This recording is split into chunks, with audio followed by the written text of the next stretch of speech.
Titus, hoofstuk 1. Van Paulus, 'n dienaar van God en 'n apostel van Jesus Christus. Ek het die opdrag ontvang om die uitverkorenes van God te lei tot die geloof en tot kennis van die waarheid. Die waarheid wat lei tot die diens van God en wat hoop gee op die ewige lewe. God wat sy woord hou, het die ewige lewe lank gelede aan ons beloof.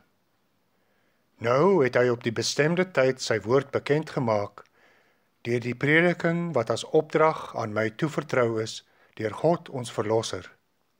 Aan Titus, my eie kind in die geloof, wat ons albei bely. Genade en vrede van God die Vader en Christus Jesus ons Verlosser. Ek het jou op Kreta agtergelaat met die bedoeling dat jy die dinge wat nog gereël moes word, in orde moet bring, en dat jy in elke dorp ouderlinge moet aanstel, soos ek dit aan jou opgedra het. 'n Ouderling moet onberispelik van gedrag wees.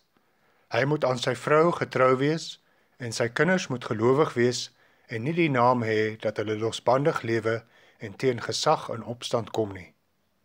'n Ouderling is immers 'n bestuurder van die huishouding van God.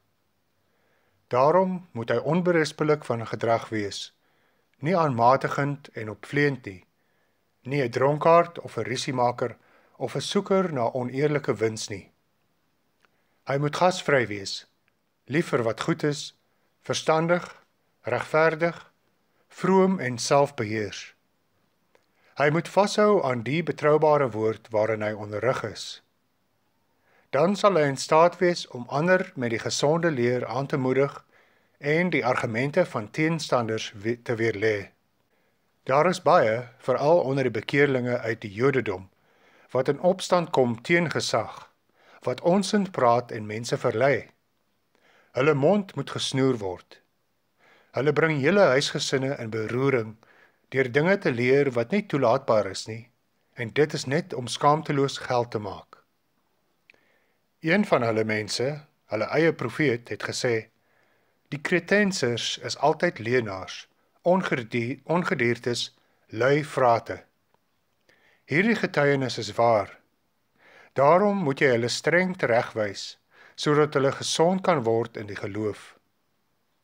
Hulle moet hulle nie langer besig hou met die Joodse verdigsels en met die voorskrifte van mense, wat van die waarheid afgedwaal het nie. Vir die reines is alles rein. Maar vir die besoedeldes en die ongelowiges is niks rein nie, want hulle verstand en hulle gewete is besoedel. Hulle gee voor dat hulle God ken, maar hulle dade weerspreek dit. Hulle is verfoeilik en koppig en deeg vir geen goeie werk nie.